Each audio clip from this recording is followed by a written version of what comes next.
Admit it. We all do it. You, me, and definitely your neighbor. We spend nearly a third of our lives talking about people who aren't even in the room. Who broke up? Who messed up? Who's hiding a massive secret? Today, we call it gossip. Most people call it a bad habit. Petty. Immature. The kind of thing polite people pretend they never do. But what if that's completely wrong? What if your obsession with drama is actually one of humanity's greatest survival tools? Imagine two prehistoric humans secretly watching an unreliable hunter from behind the bushes. One whispered warning could mean the difference between life and death. Then suddenly, a gigantic saber-toothed cat appears behind them. No walls, no weapons, no alarms. They only had each other, and what they knew. Long before locks or security cameras, our greatest defense wasn't strength. It was information, carried from one mouth to another. That irresistible urge to whisper wasn't a flaw. It was an evolutionary survival cheat code. To understand why gossip saved humanity, we have to travel back 2.5 million years, to a world before humans could even speak. Imagine you're living in a tribe of only 100 people. Everyone you've ever known lives inside that tiny circle. No police, no courts, no contracts, no security cameras, no customer reviews, definitely no Google. So how do you know who deserves your trust? You ask someone else, did Caro share his food after the hunt? Can Nala actually make fire? Is that new family friendly? Or should we sleep with one eye open? Congratulations, you've just joined humanity's very first social network. Back then, information decided whether you lived or died. Choose the wrong hunting partner, and he runs away when the wild boar charges. Now you're explaining to your ancestors why you're missing half a leg. Or maybe someone secretly steals food before winter arrives. In prehistoric life, information was just as valuable as food. Sometimes even more. Because one dishonest person could destroy an entire tribe. Here's something strange. Scientists estimate that around 60 to 70% of everyday conversations are about other people, not politics, not sports, not the weather. People. At first, that sounds terrible, until you ask a different question. Why would evolution keep something so common if it had no purpose? Your brain is incredibly expensive to operate. It burns 20% of your body's energy, even though it weighs only 2%. Evolution doesn't keep useless software running for millions of years. If gossip survived, it probably solved a very important problem. Imagine your friend whispers, "Don't partner with him. He never shares the hunt." That tiny conversation just saved you weeks, maybe months, of painful mistakes. Instead of learning everything yourself, you inherited someone else's experience. Your brain loves shortcuts, and gossip became one of the oldest shortcuts ever invented. Even today, your Stone Age brain still believes the next piece of social information might save your life. Imagine you're the best hunter in your entire tribe. You're strong, fast. You never miss with a spear. But every time you bring home meat, you hide it. You eat alone. You refuse to share. How long do you think they'll keep inviting you on the next hunt? Not very long. Long before money existed, humans already had something much more valuable: a reputation. And gossip was how everyone kept score.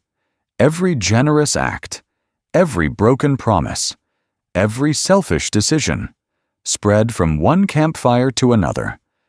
Not because people were bored, but because information protected everyone.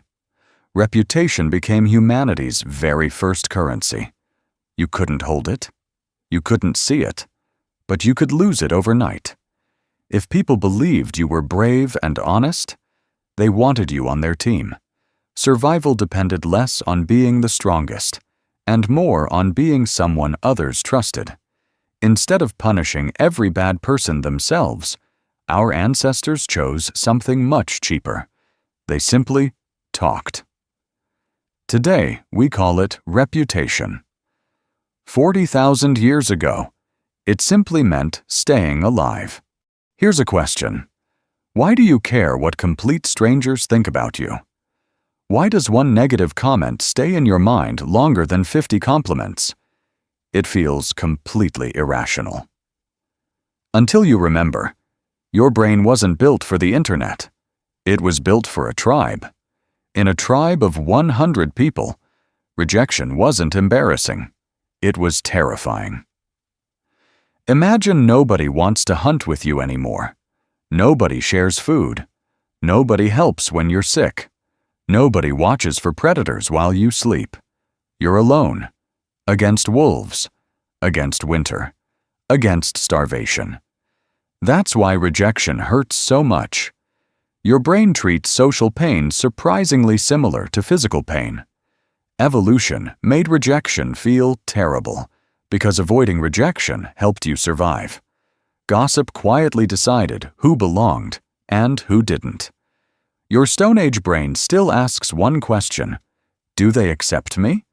Imagine waking up one morning and hearing gossip from 10 million people.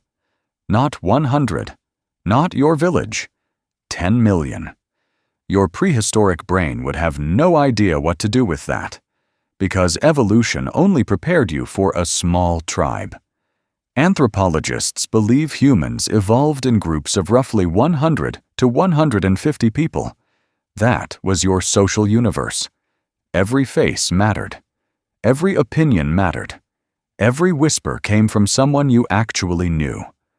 Today, one embarrassing video, one awkward photo, or one misunderstood sentence can circle the entire planet before you've finished eating lunch. To your brain, that's impossible. It still reacts as if the whole tribe is watching. Because, in a strange way, it is.